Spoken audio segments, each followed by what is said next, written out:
Hello everyone. हम लोग पढ़ रहे थे हिस्ट्री की एनसीईआरटी और लास्ट टाइम हमने पढ़ा था क्लास 7 का चैप्टर 4 मुगल साम्राज्य, जो हम लोगों ने आधा पढ़ा था। अब उसका आधा पार्ट हम देखेंगे। ये वाला जो पार्ट है वो इम्पॉर्टेंट है क्योंकि उनकी जो प्रशासन है, जैसी उस समय की अर्थव्यवस्था है, उसके बारे में यहाँ पर हम पढ़ेंगे। तो देखिए, हमने पढ़ लिया था, अब उसके आगे का देखेंगे। देखिए, मेवाड़ के सिसोदिए राजपूत लंबे समय तक मुगलों की सत्ता को स्वीकार करने से इनकार करते रहे, परंतु जब वे हारे तो मुगलों ने उनके साथ सम्मानीय व्यवहार किया और उन्हें अपनी जागीरें वतन वतन जागीर के रूप में वापस कर दी। देखिए, क्या होता था ना कि जो राजपूत थे, ठीक है, मेवाड़ में थे सिसोदिया राजपूत। तो उन लोगों ने पहले क्या था, जो मुगल थी उनकी सत्ता को स्वीकारने से इनकार कर दिया था कि हम इनकी सत्ता को नहीं मानेंगे। लेकिन क्या हुआ, आगे जाके वो मुगलों से हार गए। तो उसके साथ मुगलों ने क्या किया, उसके बाद भी उनके साथ सम्मानीय व्यवहार किया और उनकी जो जागीरें थी, वतन जागीर, वो उनको वापस कर दी। ठीक है, जागीरें जो थी उनकी, वो वतन जागीर के रूप में उन्हें वापस कर दी। पराजित करने परंतु अपमानित न करने के बीच सावधानी से बनाए गए संतुलन की वजह से मुगल भारत के अनेक शासकों और सरदारों पर अपना प्रभाव बढ़ा पाए। ठीक है, क्या होता था, मुगल्स क्या करते थे कि भले ही हरा दे लेकिन अपमान नहीं करते थे। तो उससे क्या हुआ, उनका मतलब उन्हें अपना साम्राज्य बढ़ाने में काफ़ी फ़ायदा मिला। ठीक है, अगर आप किसी का सम्मान करेंगे तो ऑब्वियसली वो आपका साथ देंगे। तो इस तरीके से क्या, उन्हें अपना राज्य फैलाने में ज़्यादा उन्हें मदद मिली। तो इन्होंने क्या करा, हराया। ठीक है, और फिर लेकिन उनका उपमान भी नहीं किया। तो एक तरीके से एक संतुलन बनाया, जिसकी वजह से मुगल जो थे भारत के अनेक सरदारों और शासकों पर अपना प्रभाव बढ़ाया उन्होंने। परंतु लेकिन सबने ऐसा नहीं किया, परंतु इस संतुलन को हमेशा बरकरार रखना कठिन था। जैसे कि देखिए, जब शिवाजी मुगल सत्ता स्वीकार करने आए तो औरंगजेब ने उनका अपमान किया। इस अपमान का क्या परिणाम हुआ? तो देखिए, औरंगजेब जो था उसने शिवाजी का अपमान किया था। तो आप सब इसके बारे में हमने पढ़ा था। तो मैं आपको बताना चाहूँगी कि जैसे क्या होता था, जैसे अकबर है तो वो क्या करता था, राजपूतों के साथ सम्मानीय व्यवहार किया, तो इसकी वजह से उन्हें फ़ायदा भी मिला। लेकिन जो औरंगजेब था उसने नहीं किया, तो उसका मतलब फिर विद्रोह भी हुए। तो इस तरीके से क्या होता था, इन्हें साम्राज्य में मदद मिलती थी। अब देखिए, मनसबदार और जागीरदार क्या होता है। जैसे जैसे साम्राज्य में विभिन्न क्षेत्र सम्मिलित होते गए, वैसे वैसे मुगलों ने तरह तरह के सामाजिक समूह के सदस्यों को प्रशासन में नियुक्त करना आरंभ किया। देखिए, क्या हुआ ना, जैसे पहले इनका साम्राज्य छोटी सी जगह पे था, फिर उसके बाद इनके जो क्षेत्र था साम्राज्य वो बढ़ता गया। वैसे वैसे मुगलों ने क्या किया, तरह तरह के सामाजिक जो समूह थे उनके सदस्यों को अपने प्रशासन में नियुक्त किया। मतलब इनका एक प्रशासन होता था, उसमें लोग होते थे। तो इन्होंने अलग अलग जो सामाजिक समूह थे उनके भी सदस्यों को शामिल किया। शुरू शुरू में ज़्यादातर सरकार तुर्की तुरानी थे, लेकिन अब इन छोटे समूहों के साथ साथ उन्होंने शासक वर्ग में ईरानियों, भारतीय मुसलमानों, अफगानों, राजपूतों, मराठों और अन्य समूह को सम्मिलित किया। मुगलों की सेवा में आने वाले नौकरशाह मनसबदार कहलाए। तो देखिए, जो मुगलों की सेवा में आते थे उनको क्या कहते थे, मनसबदार। नौकरशाह को बोलते थे मनसबदार बोलते थे। ये वर्ड आप याद रखेंगे। तो पहले क्या था, इनके जो मतलब मान लीजिए इनके जो सरदार होते थे, है ना, तो उनमें पहले मेनली कौन होते थे, तुर्की होते थे, तुरानी। लेकिन बाद में ईरानी भी होने लगे, भारतीय मुसलमान, अफगान, राजपूत, मराठों, इन लोगों को भी इन्होंने शामिल किया। और इनको क्या कहते थे, मनसबदार। मनसबदार शब्द का प्रयोग ऐसे व्यक्तियों के लिए होता था जिन्हें कोई मनसब यानी कोई सरकारी हैसियत और पद मिलता था। तो देखिए, मनसबदार कौन होता था, मनसबदार उसे कहेंगे जिसको क्या है, या तो कोई पद मिला है या मतलब कोई सरकारी हैसियत मिली है। मनसबदार से हमें तीन चीज़ें पता चलती है। यह मुगलों द्वारा बताई गई श्रेणी व्यवस्था है। मतलब मुगलों, ये पता चलता है कि कौन किस श्रेणी में है। इसके जरिए पद, तीन चीज़ें पता चलती है। पद क्या है, वेतन क्या है और सैनिक उत्तरदायित्व क्या है। यानी इनका पद कितना है, इनका वेतन कितना है, उनका सैनिक उत्तरदायित्व मतलब कितने ने सैनिक घोड़े वगैरह रखने हैं, ये पता चलता था मनसबदार से। पद और वेतन का निर्धारण जात की संख्या पर निर्भर करता था। अब देखिए, उनका क्या पद रहेगा और क्या वेतन रहेगा, ये निर्भर करेगा जात की संख्या पर। ये समझने में थोड़ा टिपिकल है, इसलिए ध्यान से समझिएगा।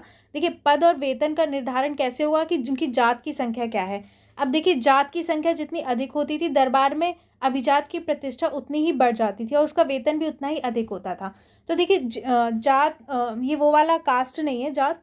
ठीक है, लेकिन याद रखने के लिए ऐसे ही रख लीजिए कि देखिए, कास्ट से याद रख लीजिए कि जितनी अधिक होगी दरबार में उनकी प्रतिष्ठा, मतलब याद रखने के लिए बोले, उनकी प्रतिष्ठा बढ़ जाती थी, उनका वेतन भी उतना अधिक होता था। जो सैन्य उत्तरदायित्व मनसबदारों को सौंपे जाते थे, उन्हीं के अनुसार उन्हें घुड़सवार रखने पड़ते थे। तो देखिए, सबको सैन्य उत्तरदायित्व मिलता था कि उन्हें उतने घोड़े रखने हैं या उतने सेना रखनी है। मनसबदार अपने सवारों को निरीक्षण के लिए लाते थे। वे अपने सैनिकों के घोड़ों को दगवाते थे और सैनिकों का पंजीकरण करवाते थे। इन कार्रवाइयों के बाद ही उन्हें सैनिकों को वेतन देने के लिए धन मिलता था।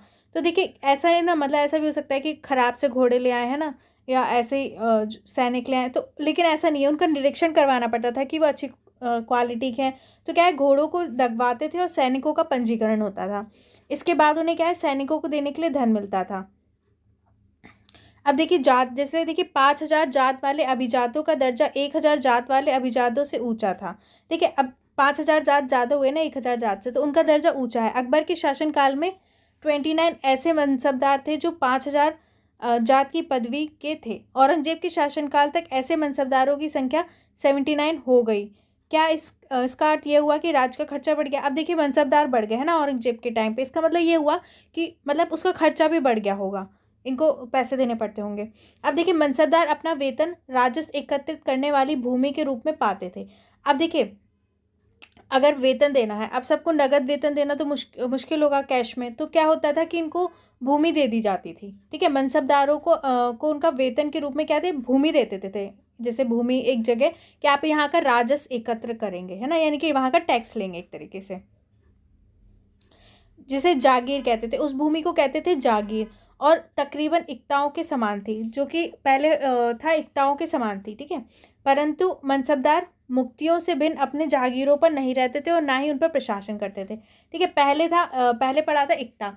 तो देखिए जो जागीर होती थी, मतलब जैसे मनसबदार हैं, ठीक है, मान लीजिए एक राजा है, ठीक है, उसके मनसबदार हैं, ये सुल्तान है, तो वो मनसबदार को क्या है, उसने वेतन के रूप में ज़मीन दे दी, जिसको बोलते हैं जागीर। ठीक है, जिससे क्या है, वो वहाँ का राजस्व एकत्रित करेगा।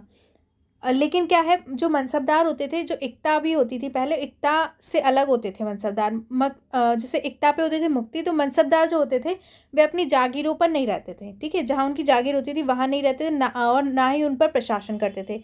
उनके पास अपनी जागीरों से केवल राजस्व एकत्रित करने का अधिकार था। मतलब वो जो उन्हें जागीर मिलती थी भूमि, वो वहाँ से क्या करते थे, केवल राजस्व एकत्रित करते थे।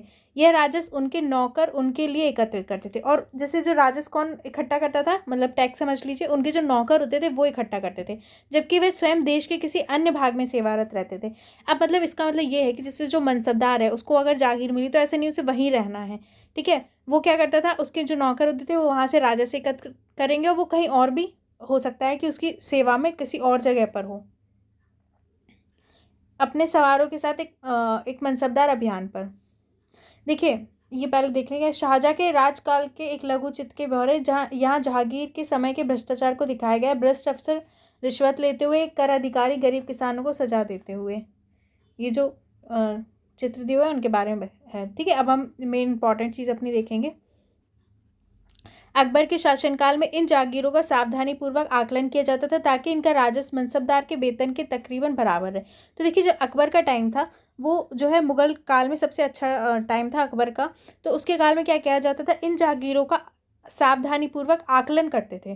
ठीक है, ताकि इनका जो राजस्व है वो मनसबदार के वेतन के तकरीबन बराबर रहे, मतलब उन्हें जितना मनसबदार का वेतन है उतना उन्हें राजस्व मिले, मतलब उतना बराबर हो, इसका आकलन किया जाता था। औरंगजेब के शासनकाल तक पहुंचते पहुंचते स्थिति बदल गई। अब प्राप्त राजस्व मनसबदार के वेतन से बहुत कम था। ठीक है, क्या हुआ कि औरंगजेब का जब टाइम आया तो मतलब ऐसी स्थिति आ गई थी कि जागीरें कम पड़नी लगी थी। अब देखिए बहुत ज़्यादा भूमि भी बांट देंगे तो वो कम तो पड़ेगी ही।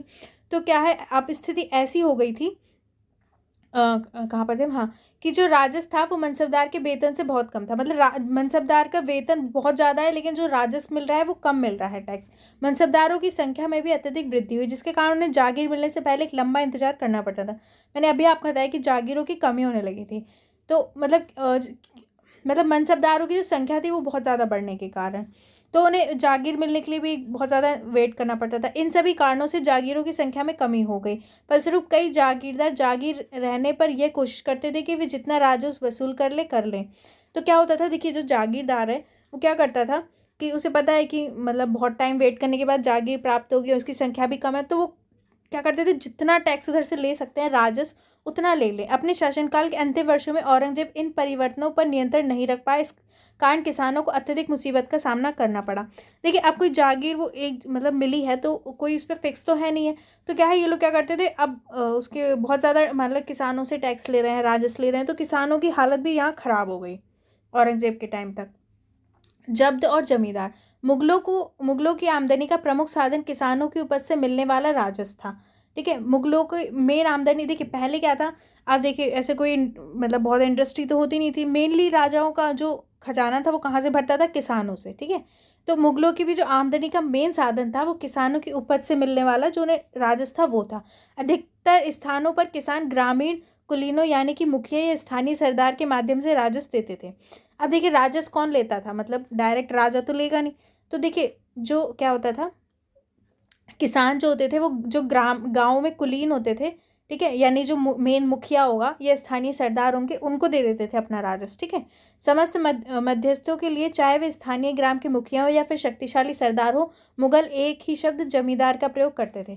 तो देखिए अब मान लीजिए कोई गांव है, वहाँ पे कोई मुखिया है या फिर कोई सरदार है, लेकिन सबके लिए मुगल क्या एक वर्ड यूज़ करते थे, जमींदार। अकबर के राजस्व मंत्री टोडरमल ने 10 साल की कालावधि के लिए कृषि की पैदावार, कीमतों और कृषि भूमि का सावधानीपूर्वक सर्वेक्षण किया। अब देखिए जो अकबर का राजस्व मंत्री था कौन था, टोडरमल। उसने क्या किया, जो 10 साल का समय था 1570 से 1580 का जो समय था, उसके लिए कृषि की कितनी पैदावार हुई, उसकी क्या कीमत रही, और भूमि का सावधानीपूर्वक सर्वेक्षण किया, ठीक है, सर्वे किया। अब ये देखिए एक अच्छी पद्धति से मतलब देख रहे हैं क्या करेंगे, जो देखेंगे 10 साल में कृषि की कितनी पैदावार हुई, उसकी क्या क्या कीमतें रही, प्राइजेस, ठीक है। भूमि और भूमि का उन्होंने सर्वेक्षण किया, कैसी भूमि है। इन आंकड़ों के आधार पर प्रत्येक फसल पर नकद के रूप में कर निश्चित किया गया। अब देखिए कितनी अच्छी बात है, मान लो कोई भूमि पे उपज ज़्यादा है, किसी पे कम है, कोई बंजर ज़मीन है, तो अगर आप ये देखेंगे कि कितनी इधर पे वहाँ पे मतलब उपज हो रही है, उस हिसाब से उन्होंने क्या किया, टैक्स निश्चित किया प्रत्येक फसल पर नकद नकद के रूप में, ठीक है, कैश में इन्होंने टैक्स निश्चित किया। प्रत्येक सूबे प्रांत को राजस्व मंडलों में बांटा गया। अब देखिए जो प्रांत होते थे उनको कहते थे सूबा, ठीक है, सूबे को भी बांट देते थे मंडलों में। जैसे अभी आप देखते हैं ना, हमारी सिटी होती है, डिस्ट्रिक्ट होते हैं, ब्लॉक्स होते हैं, तो इस तरीके से बटे होते हैं, ठीक है। तो सूबे को राजस्व मंडलों में बांटा गया और प्रत्येक की हर फसल के लिए राजस्व दर की अलग सूची बनाई गई, ठीक है। सब जगह के क्या है, जो फसल के लिए राजस्व क्या लेंगे उसकी अलग अलग सूची बनाई गई। राजस्व प्राप्त करने की इस व्यवस्था को जब्त कहा गया। तो क्या कहा गया, इसको जब्त कहा गया, व्यवस्था को याद रखिएगा। यह व्यवस्था देखिए शब्द बहुत इंपॉर्टेंट है, मैं आपको कई बार बता चुकी हूँ कि हमेशा ये पूछ लेते हैं कि इस वर्ड का क्या मीनिंग है डायरेक्ट, तो हमें लगता है ये कहाँ से आ गया, तब याद नहीं आता। तो आप ये बहुत ध्यान रखिए कि किसको क्या कहते थे। तो इस व्यवस्था को जब्त कहते थे। यह व्यवस्था उन स्थानों पर प्रचलित थी जहाँ पर मुगल प्रशासनिक अधिकारी भूमि का निरीक्षण कर सकते थे और सावधानीपूर्वक उनका हिसाब रख सकते थे। तो जब्त व्यवस्था कहाँ पर थी, जहाँ पर क्या है, जो मुगल प्रशासनिक अधिकारी होंगे वो भूमि का निरीक्षण करेंगे, ठीक है, भूमि को देखेंगे और उसके सावधानीपूर्वक उनका हिसाब रख सकते थे। उस जगह ये व्यवस्था लागू थी। जहाँ हिसाब रख पाएंगे वहीं तो लागू होगी ना। ऐसा निरीक्षण गुजरात और बंगाल जैसे प्रांतों में संभव नहीं हो पाया, ठीक है। गुजरात और बंगाल जैसे क्षेत्र है वहाँ पर ये नहीं हुआ। कुछ क्षेत्रों में जमींदार इतने शक्तिशाली थे कि मुगल प्रशासकों द्वारा शोषण किए जाने की स्थिति में वे विद्रोह कर सकते थे। कभी कभी एक ही जाति के जमींदार और किसान मुगल सत्ता के खिलाफ मिलकर विद्रोह कर देते थे। देखिए क्या होता था ना कि जो जमींदार होते थे एक क्षेत्र के, उनके पास भी काफ़ी भूमि होती थी, तो उनको भी कभी कभी बहुत राजस्व प्राप्त होता था। तो इससे क्या होता था, वो शक्तिशाली हो जाते थे। तो कुछ जगह के जमींदार जो थे वो इतने शक्तिशाली थे कि अगर मुगल प्रशासक उनका शोषण कर रहे हैं तो वो विद्रोह भी कर सकते थे। और कभी कभी एक ही जाति के जमींदार और किसान मुगल सत्ता के खिलाफ मिलकर विद्रोह करते थे। कई बार क्या होता, बहुत सारे जो जमींदार होंगे, किसान होंगे, वो मिलकर मुगल सत्ता के खिलाफ विद्रोह कर देते थे। 17वीं शताब्दी के आखिर से ऐसे किसान विद्रोह ने मुगल साम्राज्य के स्थायित्व को चुनौती दी। तो देखिए आज जो 17वीं शताब्दी का आखिर समय था, उस समय ऐसे किसान विद्रोह ज़्यादा हुए जिससे क्या है, मुगल साम्राज्य के स्थायित्व को भी चुनौती मिली। अकबरनामा और आईने अकबरी, ठीक है, अबुल फजल से अकबरनामा लेते हुए अकबर का चित्र है ये। अकबर ने अपने करीबी मित्र और दरबारी अबुल फजल को आदेश दिया कि वे उनके शासनकाल का इतिहास लिखें। तो देखिए इससे पता चलता है कि अकबर के दरबार का जो इतिहास था वो किसने लिखा था, शासनकाल का इतिहास अबुल फजल ने। अबुल फजल ने यह इतिहास 3 जिल्दों में लिखा और इसका शीर्षक है अकबरनामा। तो इन्होंने नाम क्या दिया इस बुक को, अकबरनामा। पहली जिल्द में अकबर के पूर्वजों का बयान है और दूसरी अकबर के शासनकाल की घटनाओं का विवरण देती है। तो देखिए अकबरनामा 3 पार्ट में है। पहली क्या है, उसके जो पूर्वज है उनके बारे में है। दूसरी क्या है, अकबर के शासनकाल की घटनाएं हैं। तीसरी जिल्द आईने अकबरी है, इसमें अकबर के प्रशासन, घराने, सेना, राजस्व, साम्राज्य के भूगोल का ब्यौरा है। तो पहले में पूर्वज है, दूसरे में घटनाएं हैं, तीसरे में क्या है, प्रशासन, सेना, राजस्व, इसकी जानकारी है। इसमें समकालीन भारत के लोगों की परंपरा और संस्कृतियों पर भी विस्तृत वर्णन है। आईने अकबरी सबसे रोचक आयाम है आईने अकबरी का सबसे रोचक आयाम है कि विविध प्रकार की चीज़ों, फसलों, पैदावार, कीमतों, मजदूरी और राजस्व का सांख्यिकी विवरण। तो देखिए यहाँ पर क्या है, विविध प्रकार की जो चीज़ें हैं, फसल है, पैदावार कितनी थी, कीमतें क्या थी, मजदूरी, राजस्व, इनका सांख्यिकी विवरण है इसमें।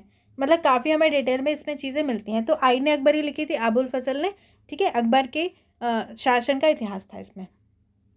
अब अकबर की नीतियाँ, देखिए ये सबसे इंपॉर्टेंट होती है नीतियाँ, ठीक है। हम देखेंगे नज़दीक से एक नज़र। प्रशासन के मुख्य अभिलक्षण अकबर ने निर्धारित किए थे और इसका विस्तृत वर्णन अबुल फजल की अकबरनामा विशेषकर आईने अकबरी में मिलता है, ठीक है। 3 पार्ट थे, लास्ट था आईने अकबरी में, जिसमें क्या था, प्रशासन, सेना, राजस्व, ये सब दिया था। तो देखिए प्रशासन के जो मुख्य अभिलक्षण थे वो किसने निर्धारित किए थे, अकबर ने, ठीक है। इनका विस्तृत वर्णन हमें अबुल फजल, अभी हमने पढ़ा, अकबरनामा में मिलता है, विशेषकर आईने अकबरी में। अबुल फजल के अनुसार साम्राज्य कई प्रांतों में बटा हुआ था, जिसे सूबा कहते थे। मतलब जो एक पूरा क्षेत्र है बड़ा साम्राज्य, वो कई प्रांतों में बटा है। प्रांत को क्या कहते थे, सूबा, ठीक है। सूबों के प्रशासक सूबेदार कहलाते थे। याद रखना आसान है, सूबे का प्रशासक कहना सूबेदार, जो राजनीतिक और तथा सैनिक दोनों प्रकार के कार्यों का निर्वाह करता था। जो सूबेदार होता था वो राजनीतिक कार्य भी देखता था और सैनिक कार्य भी देखता था। प्रत्येक प्रांत में एक वित्तीय अधिकारी भी होता था जो दीवान कहलाता था, ठीक है। वित्तीय अधिकारी अलग होता था, ठीक है, जो मतलब पैसों से रिलेटेड, फाइनेंस से रिलेटेड चीज़ें देखेगा, उसको क्या कहते थे, दीवान, ठीक है। वित्तीय और दीवान थोड़ा सा वावा से याद रखिएगा। कानून और व्यवस्था बनाए रखने के लिए सूबेदार को अन्य अफसरों का सहयोग प्राप्त था। लेकिन क्या है, जब उसे कानून और व्यवस्था बनाए रखनी है तो उसको अन्य अफसर भी सहयोग देते थे, जैसे कि बख्शी। बख्शी कौन था, सैनिक वेतनाधिकारी होता था। बख्शी जो है वो सैनिकों से जुड़ा हुआ है, ठीक है, याद रखिएगा। सदर का अर्थ है धार्मिक और धर्मार्थ किए जाने वाले कार्यों का मंत्री। सदर मतलब जो धार्मिक कार्यों से जुड़ा हुआ है। फौजदार यानी सेना नायक, और कोतवाल यानी नगर का पुलिस अधिकारी। तो हम एक बार ये इंपॉर्टेंट चीज़ें एक बार फिर से रिपीट कर लेंगे। प्रांत जो है वो सूबे में बटा है, उसको देखेगा सूबेदार। वित्तीय अधिकारी दीवान कहलाएगा। बख्शी सैनिक अधिकारी। सदर धार्मिक कार्यों को देखने वाला मंत्री। फौजदार सेना नायक, और कोतवाल नगर का पुलिस अधिकारी, ठीक है। इनको क्या है, एक जगह लिख लीजिए और याद करिए बार बार, तो आपको याद हो जाएंगे। जहांगीर के दरबार पर नूरजहां का प्रभाव। अब देखिए मेहरुनिसा ने 1611 में जहांगीर से विवाह किया और उससे नूरजहां का खिताब मिला। देखिए एक मेहरुनिसा थी, उसने क्या है, जहांगीर से विवाह किया और उसको क्या खिताब मिला, नूरजहां का। और नूरजहां हमेशा जहांगीर के प्रति अत्यधिक वफादार रही, उसको समय समय पर सहयोग देती रही। नूरजहां के सम्मान में जहांगीर ने चांदी के सिक्के जारी किए, जिनमें एक और उसके स्वयं के खिताब उत्कीर्ण थे और दूसरी ओर यह वाक्य रानी बेगम नूरजहां के नाम से गढ़ा हुआ था। देखिए इससे पता चलता है कि उसने नूरजहां को काफ़ी इंपॉर्टेंस दी, ठीक है। उसके सम्मान में जहांगीर ने चांदी के सिक्के भी जारी किए। एक तरफ क्या लिखा था, उसके स्वयं के खिताब थे और दूसरी तरफ रानी बेगम नूरजहां लिखा हुआ था। बाईं ओर दिया गया दस्तावेज नूरजहां द्वारा जारी किया गया आदेश फरमान है। चौकोर मोहर बताती है उदात और महान महारानी नूरजहां पातशाह बेगम का आदेश। गोल मोहर के अनुसार शाह जहांगीर के प्रताप से महारानी चंद्रमा जैसी वैभवशाली बन गई। हम कामना करते हैं कि नूरजहां पातशाह इस युग की सर्वोत्तम महिला बने, ठीक है। एक नूरजहां के फरमान का चित्र दिया हुआ है। अब देखिए साइड में दिया है मतान्धता का मतलब क्या होता है, ऐसी व्याख्या या कथन जिससे अधिकारपूर्ण कहकर यह आशा की जाए कि उस पर बिना कोई प्रश्न उठाए उसे स्वीकार कर लिया जाए। तो देखिए मतान्धता का मतलब होता है ऐसी कोई व्याख्या, ठीक है, या कथन, कोई बात जिसे अधिकारपूर्ण कहकर यह आशा की जाए कि उस पर बिना कोई प्रश्न उठाए उसे स्वीकार कर लिया जाए। मतलब अगर ये बात कही जाती है तो उस पर हम कोई प्रश्न उठाएंगे, उसको स्वीकार कर लेंगे, उसको मतान्धता बोलते हैं। देखिए अकबर के अभिजात बड़ी सेनाओं का संचालन करते थे और बड़ी मात्रा में राजस्व खर्च कर सकते थे। अकबर के जो अभिजात थे, ठीक है, वो क्या करते थे, बड़ी सेनाएं रखते थे, उनका संचालन करते थे और बड़ी मात्रा में उस राजस्व भी खर्च कर सकते थे। जहाँ तक वे वफादार रहे, साम्राज्य का कार्य सफलतापूर्वक चलता रहा। परंतु 17वीं सदी के अंत तक कई अभिजातों ने अपने स्वतंत्र ताने बाने बुन लिए। साम्राज्य के प्रति उनकी वफादारी उनके निजी हितों के कारण कमज़ोर पड़ गई। तो पहले ये जो अभिजात थे, ठीक है, वो क्या थे, पहले तो वफादार रहे और जो साम्राज्य था अकबर के समय में अच्छे से चला। लेकिन क्या हुआ, जब 17वीं सदी का अंत आया तो कई अभिजात मतलब वो लोग इतने मतलब समझ लीजिए शक्तिशाली हो गए कि उन्होंने मतलब अपने स्वतंत्र राज्य बनाने स्टार्ट कर दिए। अब देखिए 1570 में अकबर जब फतेहपुर सीकरी में था तो उसने उलेमा ब्राह्मणों जेसुइट पादरियों जो रोमन कैथोलिक थे और जरदुश्त धर्म के अनुयायियों के साथ धर्म के मामलों पर चर्चा शुरू की। ठीक है, तो देखिए अकबर जो था वो क्या करता था, सारे धर्म के लोगों के साथ धर्म के मामलों पर चर्चा करता था। ठीक है, तो फतेहपुर सीकरी में जब वो था तो उसने क्या है, जो उलेमा होते थे, ब्राह्मण होते थे, ठीक है, जो पादरी होते थे, जरदुश्त धर्म के अनुयायी जो थे, उनके साथ क्या करता था, मिलकर धार्मिक मामलों पर चर्चा की। ये चर्चा इबादत खाना में हुई। तो ये चर्चाएं कहाँ करता था, इबादत खाना में। अकबर की रुचि विभिन्न व्यक्तियों के धर्मों और रीति रिवाजों में थी। अब अकबर क्या है, मतलब वो सारे धर्मों में रुचि रखता था, उनके बारे में जानना चाहता था। इस विचार विमर्श से अकबर की समझ बनी कि जो विद्वान धार्मिक रीति और मतान्धता पर बल देते हैं वे अक्सर कट्टर होते हैं। तो जब चर्चा करी तो अकबर को ये समझ आया कि जो मतलब जैसे कि जो मतलब जो भी धार्मिक रीति के जो विद्वान होते हैं, जैसे कि मान लीजिए पंडित है ना, उलेमा है, जो भी होते हैं वो धार्मिक रीति मतलब एक 1 सेकेंड, मतलब जो विद्वान होते हैं जो धार्मिक रीति और मतान्धता पर बल देते हैं। मतान्धता अभी मैंने बताया कि मतलब कोई बात कह दी तो आप उस पर कोई प्रश्न नहीं उठाएंगे, उसको मान ही लेंगे।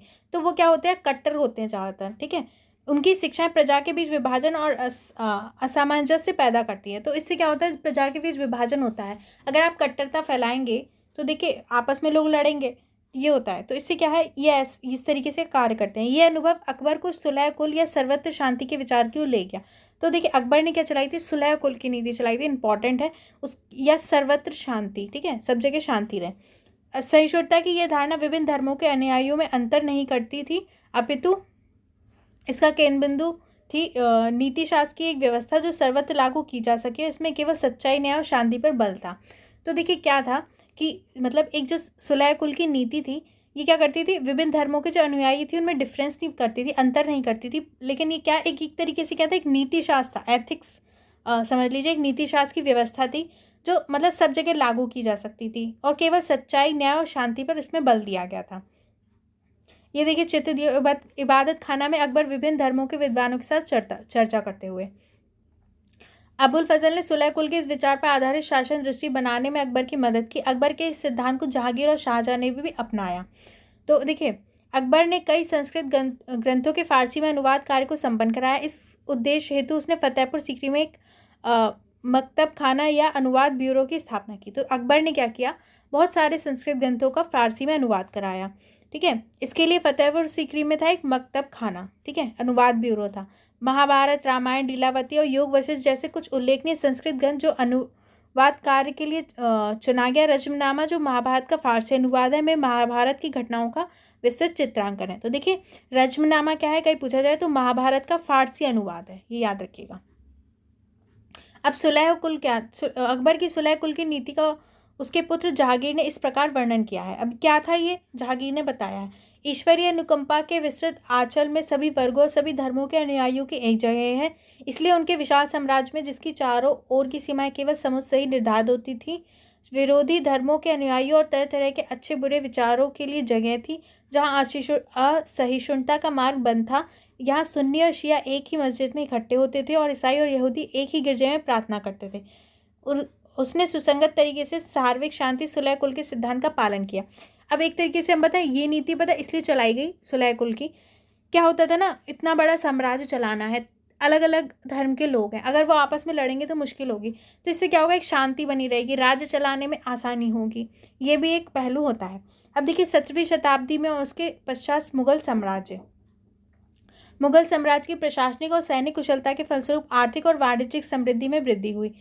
विदेशी यात्रियों ने इसे वैसा धनी देश बताया जैसा कि किस्से कहानियों में वर्णित होता है, परंतु यही यात्री इसी प्रचुरता के साथ मिलने वाली दरिद्रता को देखकर विस्मित रह गए।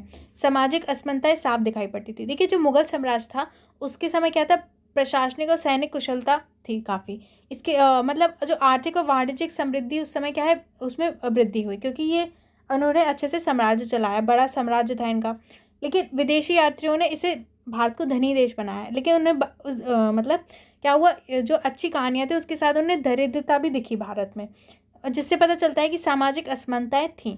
शाहजहाँ के शासनकाल के 20वें वर्ष के दस्तावेजों से हमें पता चलता है कि ऐसे मनसबदारों जिनको उच्चतम पद प्राप्त थे कुल 8000 में से 445 ही थे। तो देखिए जो मतलब जब शाहजहाँ के शासनकाल का जो 20वें वर्ष का जो दस्तावेज था उससे पता चलता है कि 8,000 मनसबदार में से ऊंचा पद कितने कम लोगों को प्राप्त था। कुल मनसबदारों की एक छोटी संख्या 5.6% को ही साम्राज्य के अनुमानित राजस्व का 61.5% स्वयं उनके सवारों के वेतन के रूप में दिया जाता था। देखिए जो मनसबदार थे वो तो बहुत ज़्यादा थे, लेकिन उनकी बहुत छोटी संख्या को, ठीक है, उनका जो मतलब साम्राज्य का जो एस्टिमेट राजस्व था, रेवेन्यू था, का ज़्यादातर प्रतिशत स्वयं उनके सवारों के वेतन के रूप में दिया जाता था।